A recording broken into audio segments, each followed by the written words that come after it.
Area بتا دیا جاتا ہے یہ قانون لاگو کہاں کہاں ہوگا. وہ پاکستان پینل کوڈ یہاں نہیں لاگو ہوتا نا.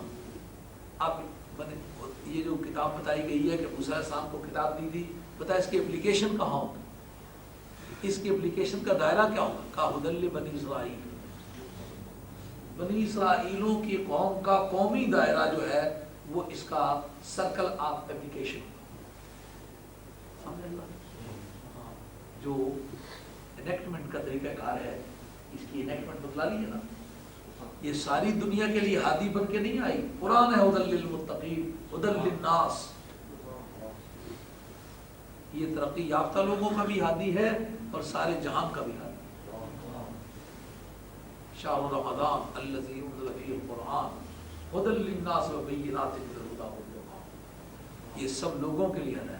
فرق پتہ چلا؟ یعنی قرآن کا دائرہ استعمال اور تورات کا دائرہ استعمال بنیادی فرق کیا ہوا کہ تورات کا دائرہ استعمال صرف اولاد یعقوب ہے.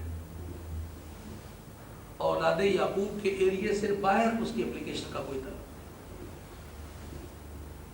تو اگر عزم قرآن اور قرآنی تحقیقات کے ذریعے سے یا خود بائبل کے اندرونی شاطیں جو بتاتی ہیں کہ میں بنی اسرائیل کی بھیڑوں کو ہانکنے کے لیے میں آیا ہوں, حضرت عیسیٰ علیہ السلام موسیٰ علیہ السلام کی تعلیمات اولڈ ٹیسٹمنٹ میں موجود ہیں جو بتاتے ہیں کہ میں بنی اسرائیل کی رہنمائی کے لیے آیا ہوں. تو بائبل کی اس رولنگ کو مد نظر رکھا جائے تو پھر یہ پوچھنے کی بات ہے کہ اے مغربی ممالک میں عیسائی مذہب کو اختیار کرنے والا تم نے کس دھوکے میں اختیار کیا؟ ہمارے لیے یہ کتاب آئی نہیں. اس کا جو دائرہ استعمال ہے وہی یہ نہیں ہے, یہ آؤٹ آف جورسڈکشن نہیں ہوا. کیا بھائی جس میجسٹریٹ کا جو جورسڈکشن پرسکرائب ہو اس کے بعد اس کے اختیارات کی اپلیکیشن ہوتی ہے, اس کی پاور جو انفورسیبل نہیں ہوتی نا. اس کا مقصد یہ ہے کہ جس طرح آپ کی ہر کتاب کے فرسٹ پیج پہ لکھا ہوتا ہے کہ یہ قانون پاس کب ہوا ہے, اس کی اپلیکیشن کہاں کہاں ہوگی, اس کے مطابق قرآن کہتا ہے ہدی لبنی اسرائیل. اس کی پریسکرپشن ہوتے وقت ہی پریسکرائب ہی صرف ہوئی ہے بنی اسرائیل کے لیے. اب جو بنی اسرائیل نہیں ہے وہ اس کی اپلیکیشن کے تحت آتا ہی نہیں. اس سے پوچھو تم کیوں چکر میں پھر رہے ہو, تم نہیں کیوں صلیبی نشان لگا ہے. انشاءاللہ کبھی فارغ ہو کر وعلیکم موقع دیا اس میں کتاب.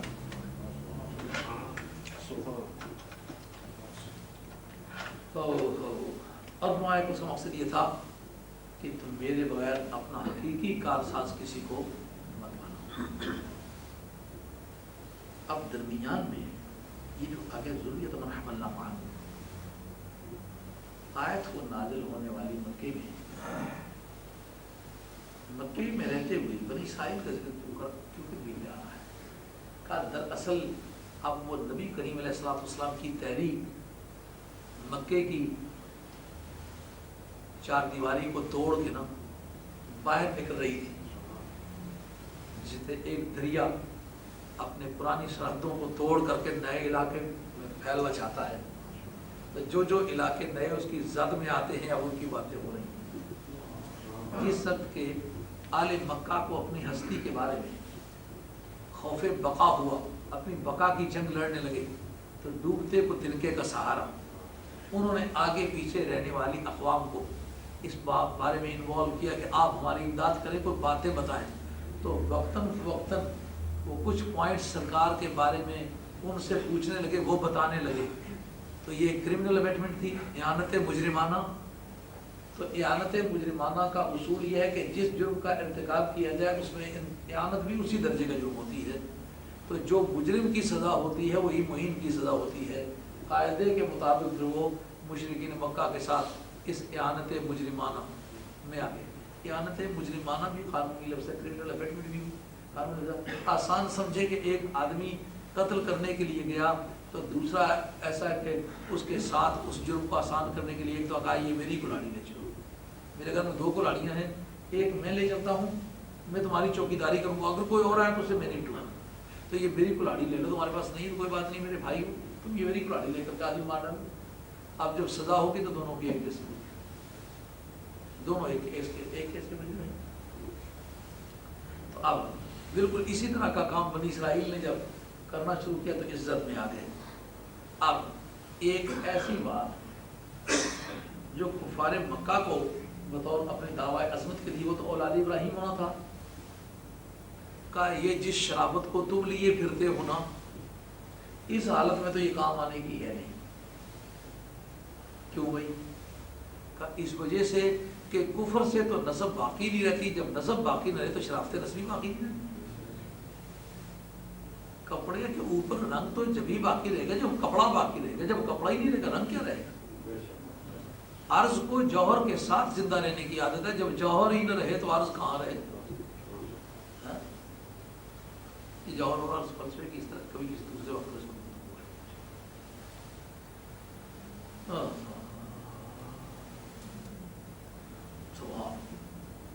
یہ بتلانا مراد ہے کہ جب اعتقادی اور عملی دونوں رشتے اپنے اسلاف سے ٹوٹ جایا کرتے ہیں تو پھر اسلاف سے ملنے والی خاندانی عظمت بھی ساتھ چھوڑ جایا کرتی ہے۔ اس ضمن میں ذکر چھڑا کیا خیال ہے ان لوگوں کے بارے میں جو ابراہیم علیہ السلام کے ساتھ ٹکر کھا گئے تھے؟ وہ حضرت ابراہیم علیہ السلام کے مقابلے میں اپنی عظمت بتاتے تھے ہم اولاد نوح ہیں، تو کیا ابراہیم علیہ السلام کے مقابلے میں اولاد نوح ہونے کا نعرہ کافی تھا؟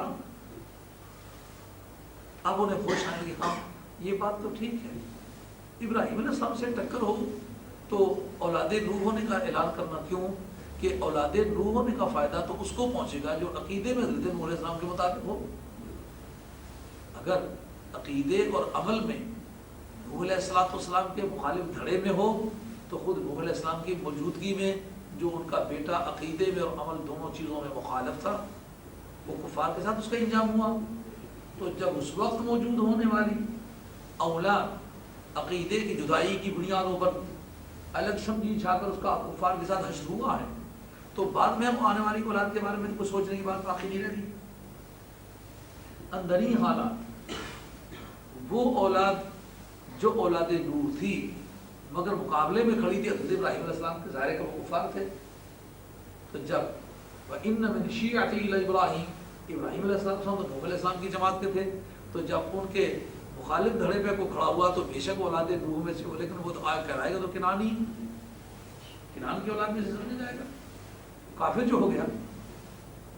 تو جب کفر کی وجہ سے تم ان سب کو گمراہ سمجھتے ہو جو ابراہیم علیہ السلام کے مقابلے میں تھے اور اولاد نوح ہونے کا انہیں کوئی فائدہ نہ پہنچا، تو بالکل میں نے ہی اسی طریقے سے میں اور تم دونوں اولاد ابراہیم میں سے ہیں، لیکن میں ابراہیم علیہ السلام کی جماعت میں سے ہوں اور تمہارا عقیدہ اور تمہارا عمل نمرود کا سا ہے، اب تمہارا رشتہ تو حضرت ابراہیم علیہ السلام سے کوئی باقی نہیں رہتا۔ بالکل میں نے ہی اسی طرح جس طرح کے حضرت ابراہیم علیہ السلام کے مقابلے میں کھڑا ہونے والی قوم کہتی ہم اولاد نوح میں سے، ارے تمہارا نوح علیہ السلام سے کیا تعلق ہے جب نہ عقیدے کا رشتہ باقی رہا ہے نہ عمل کا رشتہ۔ اس وجہ سے کہا کہ ہے ان لوگوں کو اولاد جن کو آپ نے نوح علیہ السلام کے ساتھ سوال کیا تھا واقعی وہ بڑے شکر گزار انسان ہیں، یعنی ان کی عظمت کا کوئی واسطہ دے تو دینے کا حق رکھتا ہے، لیکن شرط کیا ہے؟ عقیدے میں پہلے ان کی پیروی، اس کے بعد عمل میں کی پیروی۔ عقیدے میں پیروی نہ کی جائے، عقیدہ ایک نہ ہو تو پھر نسب اور نسبت کا کوئی فائدہ نہیں۔ وَقَضَيْنَا إِلَىٰ بَنِي إِسْرَائِيلَ فِي الْكِتَابِ مِنْ بَعْدِ اب بنی اسرائیل ڈائریکٹ موضوع گفتگو بن گئے کہ کفار مکہ جس طرح تم کو اولاد ابراہیم ہونے کی وجہ سے سیادت اور بزرگی کا دعویٰ ہے، اسی طریقے سے بنی اسرائیل کو بھی اولاد انبیاء ہونے کی وجہ سے اپنی بزرگی کا دعویٰ ہے، لیکن اب تمہارے دعوے کو کہاں رکھوں، اس کی کیا قیمت بنے؟ بزرگی کا رشتہ بزرگی کے لیے فائدہ دہ ہوتا ہے مگر کس کے واسطے؟ جو عقیدے میں مطابق، تمہارا عقیدے کا رشتہ ٹوٹ گیا، رسول کا رشتہ باقی نہیں کرتا۔ کہ اب ہم تمہاری زندگی کی ان رودادوں پر گفتگو کرتے ہیں کہ جنہوں نے اصل مشن سے تمہیں بچھوڑا تھا، جس وجہ سے تم بچھڑے تھے وہ کیا تھے؟ اب یہ بتلانا مراد ہے کہ جو قوم اپنے اسلاف سے عقیدے کی بنیادوں پہ کٹ چکی ہو، شرافت نسبی کا دعویٰ کیا جائے تو قابل سماعت نہ ہوگا۔ اس ضمن میں یہ پہلی شان ہے، قَضَيْنَا إِلَىٰ بَنِي إِسْرَائِيلَ فِي الْكِتَابِ مِنْ قَبْلِ الْمَرَّتَيْنِ ہم نے بنی اسرائیل کو قبل از وقت کتاب میں وحی کر کے یہ بتلا دیا تھا کہ تم زمین میں 2 مرتبہ فساد کرو گے۔ یہ بتلانے سے کیا مراد ہے؟ یعنی ایک ایسا اہلا آئے گا ایک ایسا ریلا آئے گا، ایک ایسا سیلاب آئے گا جس میں بہہ جانے کا خطرہ ہے، اس وقت بندگان خدا کو کوئی ساحل پکڑ لینا چاہیے اور اس ریلے میں پانی بن کر کے بہنا نہیں چاہیے۔ تم اس وقت فساد کرو گے اور تم بہت بڑا کبر و غرور کرو گے۔ اب کبر و غرور ہی آج ان کا سہارا بنا ہوا ہے نا، گمراہی پر قائم رہنے کی وجوہ ان کے پاس کیا ہے؟ صرف یہ سمجھتے ہیں آج اگر ہم یہ مان جائیں کہ آپ سچے ہیں، ہم غلطی پر تھے، تو ہماری انو کا بڑا حرف آتا ہے، اس کو پنجابی کہتے ہیں ٹہیں، میری ٹہیں ماری جاتی ہے، وہ انا ہی کا ترجمہ ہے، انا میں مانا ٹہیں ہی ہے، تو ہماری انا ماری جاتی ہے۔ قرآن عظیم نے اس کو اپنے اس فیصلے کو ریشنلائز کیا ہے، یعنی جو اطلاع کی تھی اس کے پیچھے جو موٹیو اس کو موٹیویٹ کرنے والا تھا، سبب جو اسے حرکت میں لانے والا تھا، وہ ان کا بہت بڑا تکبر تھا۔ پتہ چلا آج تک حقائق کو تسلیم کرنے میں مانے آنے کا کام تکبر نے کیا ہے۔ پہلا منکر اس کی بنیاد بھی تکبر ہے، ابا واستکبر وکان من الکافرین۔ اللہ کریم وَإِذَا جَاءَ وَعْدُ أُولَاهُمَا بَعَثْنَا عَلَيْهِمْ عِبَادًا لَنَا أُولِي بَأْسٍ شَدِيدٍ 50 خلال دیا۔ جب پہلی باری کے وعدے کا وقت آیا، یعنی کیا بتلایا تھا کہ 2 مرتبہ بنی اسرائیلوں 2 مرتبہ تم زمین میں فساد کرو گے۔ اب بنی اسرائیلوں کا جو ایریا ہے نا، یہ آپ یوں سمجھ لیں کہ جو فلسطین ہے نا، فلسطین، اس کا بحر روم کا ساحل، یہ علاقہ ان کی بنیادی آبادی ہے۔ موسیٰ علیہ السلام کے مصر سے واپس تشریف لانے کے بعد پھر زیادہ تر ان کا یہی ایریا رہا ہے، بحیرہ روم، میڈیٹرینین سی، یعنی جارڈن اور یہ اسرائیل، لبنان، یہ ایریا جو ہے نا ساحل سمندر کا، اسی علاقے میں یہ لوگ زیادہ آباد رہے ہیں۔ اب اس علاقے میں ان کو یہ بتلانا کہ تم 2 مرتبہ زمین پہ فساد کرو گے۔ جب پہلے وعدے کا وقت آیا تو کیا کیا ہم نے اپنے بندے تم پر بھیجے۔ یہ وہ وقت ہے جب کہ یسعیا ایک نبی میں گزرے، یا یرمیا ایک نبی گزرے، ان کو انہوں نے قتل کیا اور دنیا بھر کی معصیت کا ارتکاب کیا۔ اس وقت پروردگار عالم نے ان پر اخت نصر کو یا سنجاریب اس کو بھیجا، جس نے ان کی اینٹ سے اینٹ بجائی اور مختلف علاقوں میں ان کو تقسیم کر کے چھوڑ دیا، غلام بنا لیے گئے، ان کی عورتیں کنیزیں بنا لی گئیں، ان کے جانور مال غنیمت میں تقسیم کر لیے گئے اور بیت المقدس شریف کو تباہ و برباد کر دیا۔ بیت المقدس کی اینٹ سے اینٹ بجا دی گئی۔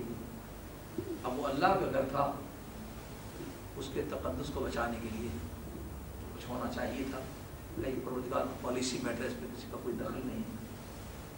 کچھ ایسے منحوس قسم کے انسان ہوتے ہیں جو ان جگہوں میں بدیاں کرتے ہیں جہاں جو بدیوں کو روکنے کے لیے مرکز بنائے گئے ہیں، تو پھر پروردگار عالم وقتی طور پر ان جگہوں کو بھی ویران کرتا ہے تاکہ ان کی نحوست کی جو بو ہے وہ دور ہو۔ اللہ تعالیٰ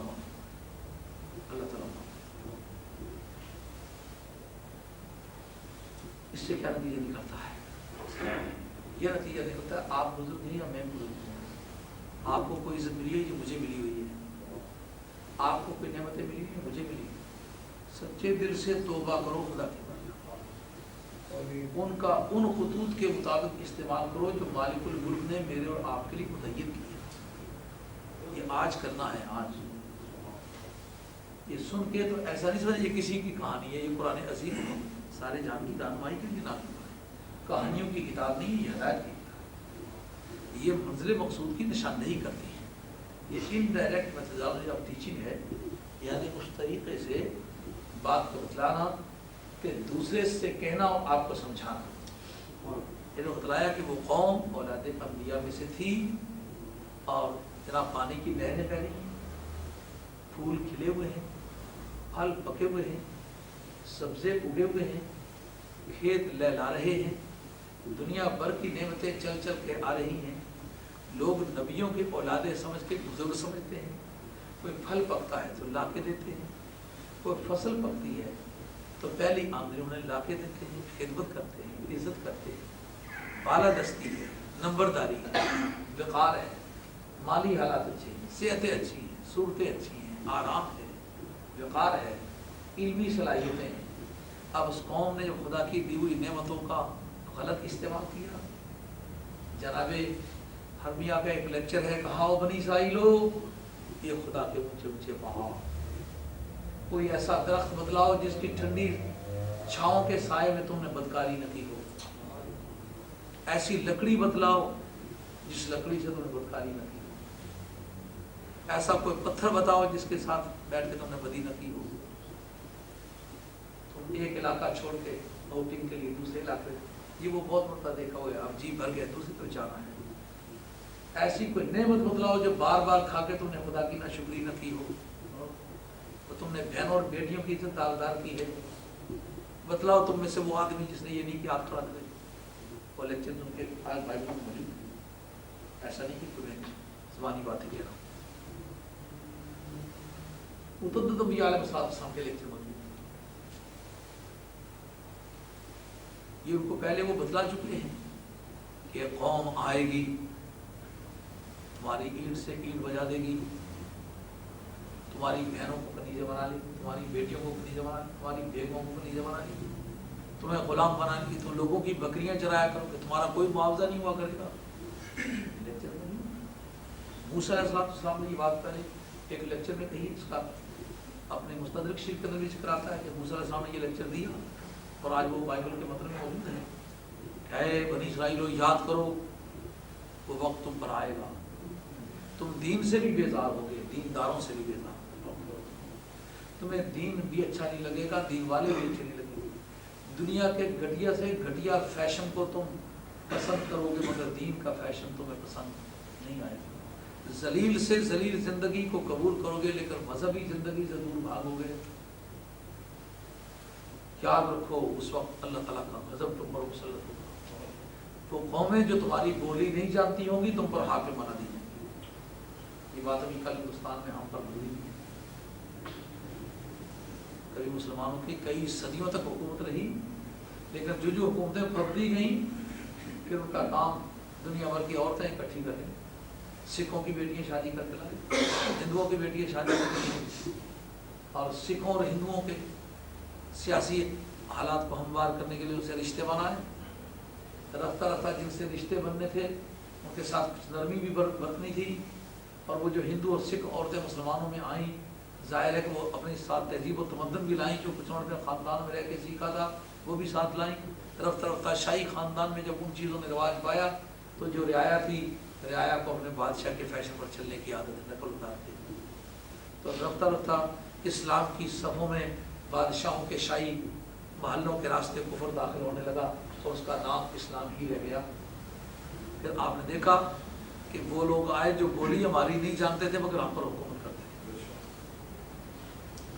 موسیٰ علیہ السلام نے فرمایا پھر وہ تم پر حاکم بنائے جائیں گے جو تمہاری بولی نہیں جانتے ہوں گے، تم فریاد بھی کرو گے تو انہیں پتہ نہیں چلے گا تم فریاد کرو، تمہیں دکھ دے کے رکھنا ان کے استحکام کا ذریعہ ہوگا، تمہیں ذلیل کر کے رکھنا ان کی عزت ہوگی، کماؤ گے تم کھائیں گے وہ، تمہاری کمائی تمہارے حصے میں نہیں آئے گی۔ وہ وقت دیکھا کہ دن کے وقت 1000 روپیہ کمانے والا کاریگر صبح سے شام تک کام کرتا ہے، لیکن شام کے وقت ایک مزدور کی مزدوری اتنا ایک لیبر کام کر کے لے جاتا ہے، لیبر کے برابر کام کر کے چلا گیا، اور کاریگر کی حیثیت سے جو کچھ کمایا وہ اس قوم کے لیے جو بولی نہیں جانتی تھی، جو رحم نہیں کر سکتی،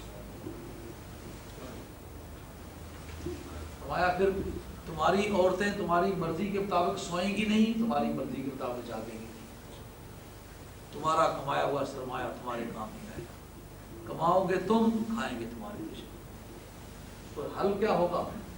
حتی ترجعوا الی اللہ ورسولہ، خدا اور اس کے رسول کی طرف واپس لوٹ کے آؤ گے تو بات بنے گی، نہیں تو ذلیل سے ذلیل تر ہوتے جائیں گے۔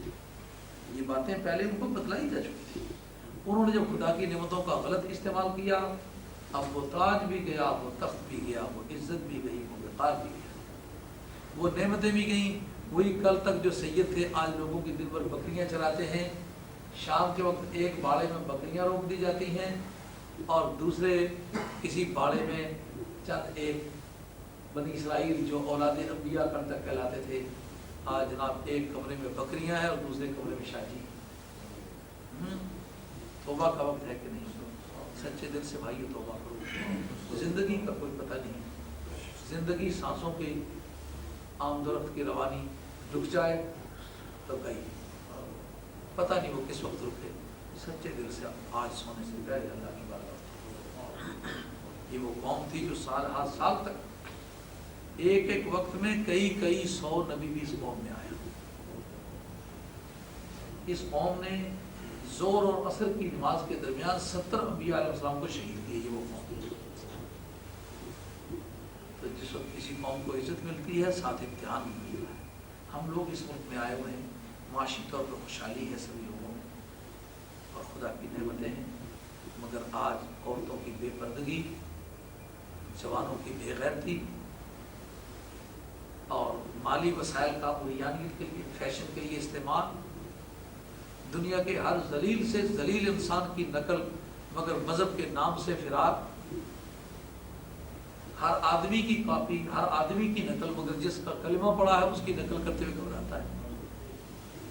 یہ خدا تعالیٰ کے غضب کا وقت ہے، توبہ کرنے کا وقت۔ ایک دوسرے کے منہ کر کے دیکھتے نہ رہو، توبہ کرنے میں جلدی کرو۔ خدا کی بارگاہ میں توبہ کرو، مالک تو سچا ہے، میں گنہگار ہوں، کوئی گناہ کیا تو بھی توبہ کرتا ہوں، نہیں کیا تو بھی توبہ کرتا ہوں۔ گناہ یارو اگر کریے نہ کریے، خدا دے غضب تھی ہر قوم آیا تو وہ قوم آئی اور نے تیس نیس کر کے چھوڑ دیا، اور یہ خدا کا وعدہ تھا اسے پورا ہو کے رہا تھا، سو پورا ہو کے رہا۔ اور پھر جس وقت نئے انبیاء علیہ السلام آئے، انہوں نے ہدایت فرمائی۔ یہ تفصیل میں نے یہ ریکارڈ کرائے ہوئے ہیں، جن دنوں میں وہ بنی اسرائیل کی وہ بحث چل رہی تھی، تو میں نے بورڈ پر نقشہ ڈال کے زیادہ تفصیلات کی ضرورت ہو تو میں نے پیریڈ وائز جو بادشاہ آئے، جو نبی آئے، یہ کے بعد نکلے، تفصیل ان کا ذکر کیا ہے۔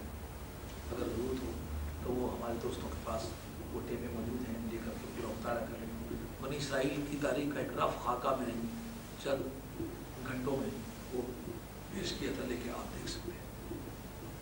توبہ کی، پھر حالات اچھے ہوئے، پھر دوبارہ بنی اسرائیلوں کو آزاد ہو کر کے پھر اکٹھا ہونے کا موقع ملا۔ وہ تفصیل میں نے اس میں نقشہ بھی ڈالا تھا، بادشاہوں کا بھی ذکر کیا تھا، آنے جانے کی تاریخیں بتلائی تھی وہ کون سے باہر۔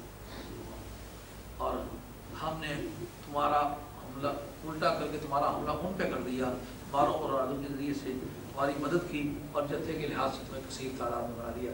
یعنی پھر جو مختلف جگہوں میں بکھرے ہوئے بنی اسرائیل تھے، پھر ان کو آزادی ملی، پھر ایک جگہ اکٹھے ہوئے۔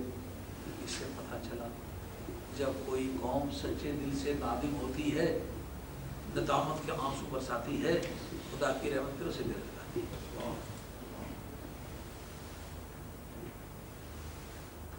پھر بحال ہو گئے۔ اللہ کے فرماتے ہیں ان احسنتم احسنتم لانفسکم، اگر تم نے کوئی اچھائی کی ہے تو یہ اچھائی تمہاری ابتدا کے لیے، وَإِنْ أَسَأْتُمْ فَلَهَا عَاقِبَةٌ، بدی کرو گے تو بدی بھی تمہاری ابتدا کی ہے۔ میں تمہاری بدی اور نیکی دونوں سے بات، نہ تمہاری نیکی کا مجھے کوئی فائدہ ہے، نہ تمہاری بدی کا مجھے کوئی نقصان ہے۔ اللہ کے فرماتے ہیں جب دوسری باری کا وعدہ آیا تو پھر وہ غصہ ہے۔ اس دوسری باری سے کون سے مراد ہے؟ عیسیٰ علیہ السلام کو شہید کرنے کی کوشش کرنا، زکریا علیہ السلام کو، یحییٰ علیہ السلام کو صحیح معنوں میں شہید کر دینا، دو نبیوں کو باپ بیٹے کو شہید کر ڈالنا، اور ایک نبی کو قتل کرنے کی کوشش کرنا لیکن ان کا آسمان میں اٹھایا جانا۔ اس کی سزا میں پھر وہ وقت آیا کہ وہ گھس آئے۔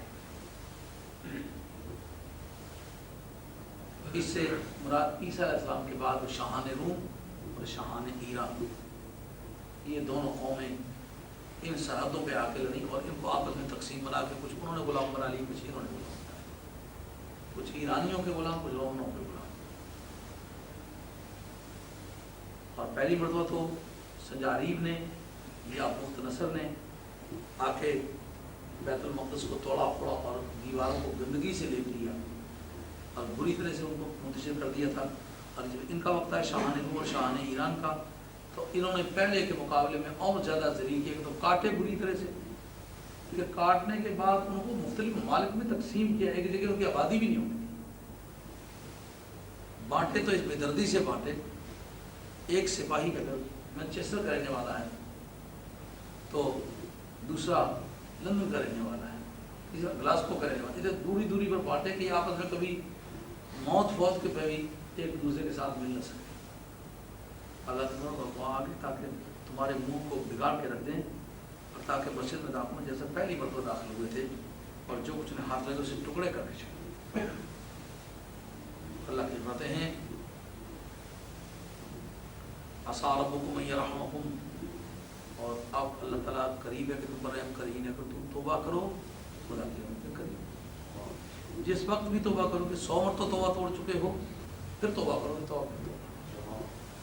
لیکن ایسی توبہ کہ اس میری توبہ سے توبہ توبہ توبہ کر اٹھی، یہ توبہ نہیں کہلاتی، خدا سے مراد. اگر تم لوٹ آئے جیسا کہ نبی کریم علیہ السلام کے زمانے میں پھر کفر و دلالت پہ اترا اور بدی پہ اترا، ہم بھی واپس آ جائیں گے. یعنی تم نے اگر نبی کریم علیہ السلام کی مخالفت میں کمر باندھ لی کہ ہم کبھی نہیں ٹلیں گے اور ہر بدی سرکار کی ذات پاک سے کریں گے، تو پھر یاد رکھو ضربت علیہم الذلۃ والمسکنۃ وباؤوا بغضب من اللہ. بنی اسرائیل پر اللہ کی بات ہے ہم نے ذلت کی مہر مار دی کہ مسلمانوں نے اٹھ کے رومن امپائر کو بھی کبھی تختہ الٹ دیا اور پرشین امپائر کو بھی تختہ الٹ دیا، اور وہ کل تک جو نمبردار بنے پھرتے تھے مذہبی رہنمائیوں کے، ان کو غلام بنا دیا اور جگہ جگہ مسلمانوں کے گھوڑے باندھنے لگے. اللہ کے بندے وجعلنا جہنم للکافرین حصیرا، ہم نے کافروں کے لیے جہنم کو قید خانہ بنایا ہے. اب وہ ساری بات کرنے کے بعد پھر عام نمبر سے مطلب مسلمان سے بات ہونے لگی ہے. فإن هذا القرآن يهدي للتي هي أقوم، یہ قرآن سیدھے راستے کی نشاندہی کرتا ہے، کوئی بھی اس راستے پر آ سکتا ہے. اور مومنوں کو جنہوں نے اچھے کام کیے اس بات کی خوشخبری سناتا ہے کہ ان کے لیے بہت بڑا اجر ہے، اور اس بات کی بھی خوشخبری میں سناتا ہے کہ جو آخرت پر ایمان نہیں لاتے ان کے لیے دردناک عذاب تیار ہے. یہ وہ دونوں خوشخبریاں مومنوں کو ہیں، ایک تو ان کو اجر عظیم ملے گا، دوسرا یہ کہ ان کی اپوزیشن کے لیے دردناک عذاب ہے. یہ دونوں خوشخبریاں ان کے لیے ہیں. معلومات کسی کو ملنا یہ بھی کسی کے لیے خوشی کی بات ہے، بشارت ہے، اور اس کے دشمن کا ذلیل ہونا بھی یہ بھی بشارت ہے. آج کا مضمون اختتام پذیر ہوتا ہے. کوئی دوست کسی بارے میں سوال کرنا چاہیں تو میرے